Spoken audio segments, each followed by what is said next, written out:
पल्लवी और शिवानी। एक दिन दोनों बहुएं रसोई में काम कर रही होती है कि तभी उनकी सास सुषमा उन्हें बुलाती है।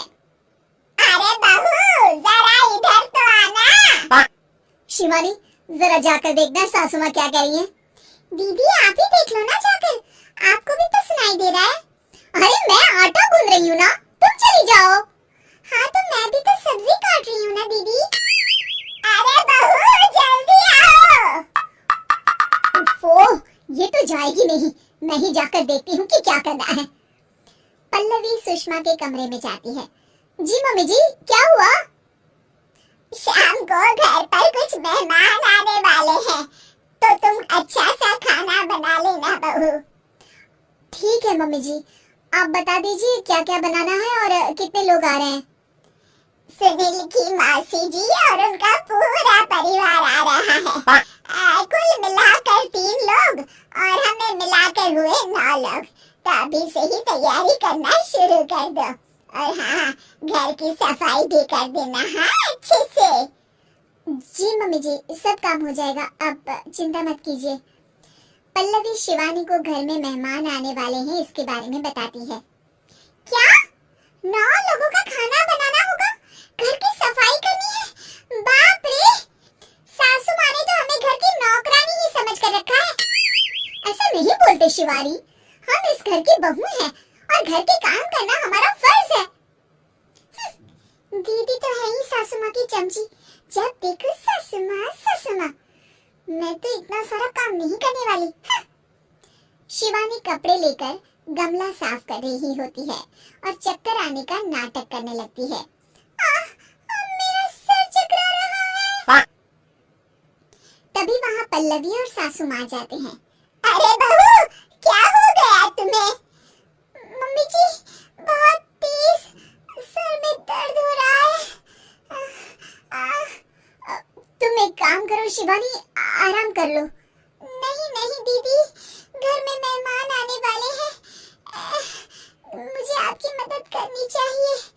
अरे कोई बात नहीं शिवानी, तुम आराम कर लो, मैं सब काम कर लूंगी। ठीक है दीदी, अगर आप इतना कह रही हैं तो आराम कर लेती हूँ। शिवानी आराम से अपने कमरे में मैगजीन पढ़ रही होती है। इसे कहते हैं आराम की जिंदगी। इतना सारा काम। चलो सारा काम खत्म हो गया, शिवानी को देख आती हूँ। शिवानी अपने कमरे में ईयरफोन में गाने सुनते सुनते सो जाती है और उसके साइड में मैगजीन भी रखी होती है। पल्लवी वहाँ आ जाती है और वो सब देखती है। ओहो, तो मतलब सब काम चोरी का बहाना था। अभी बताती हूँ इसको। घर का सारा काम मुझे करना पड़ा और ये महारानी यहाँ मैगजीन पढ़ रही है, गाने सुन रही है। पल्लवी रसोई से एक प्लेट और चम्मच लेकर आती है और शिवानी को थाली बजाकर उठाने लगती है। शिवानी अचानक से उठती है।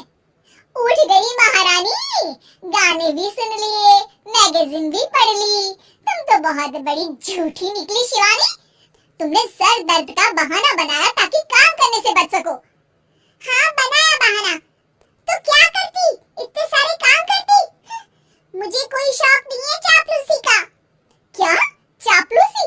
तुम्हें लगता है कि मैं सारे काम चापलूसी के लिए कर रही हूँ? नहीं तो क्या। तभी वहाँ सासू माँ आ जाती हैं। अरे बहू, वो लोग बस आने ही वाले हैं, तुम तैयारियां कर लो। जी सासू माँ, तुझे तो मैं बाद में देखती हूँ। सब खाना खाने बैठते हैं और खाना शुरू करते हैं। तभी सुनील की मौसी बोलती है।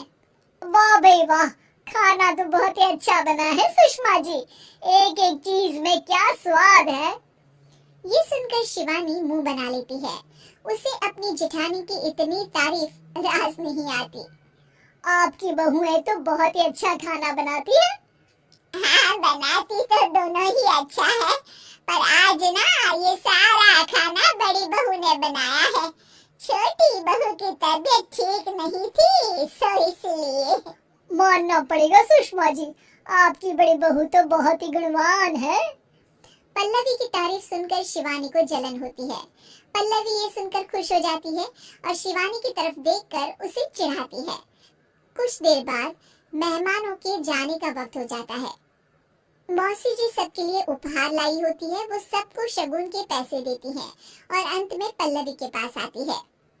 तुम्हारे लिए शगुन का लिफाफा तो है ही, पर बहू तुम्हें एक और उपहार भी मिलेगा, इतना अच्छा खाना बनाने के लिए।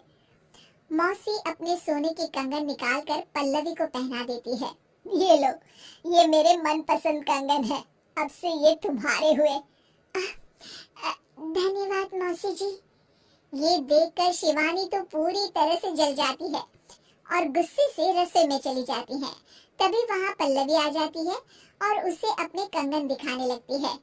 देवरानी जी, अब आपका सर दर्द ठीक तो है ना? मुझे लगता है कि अब सर दर्द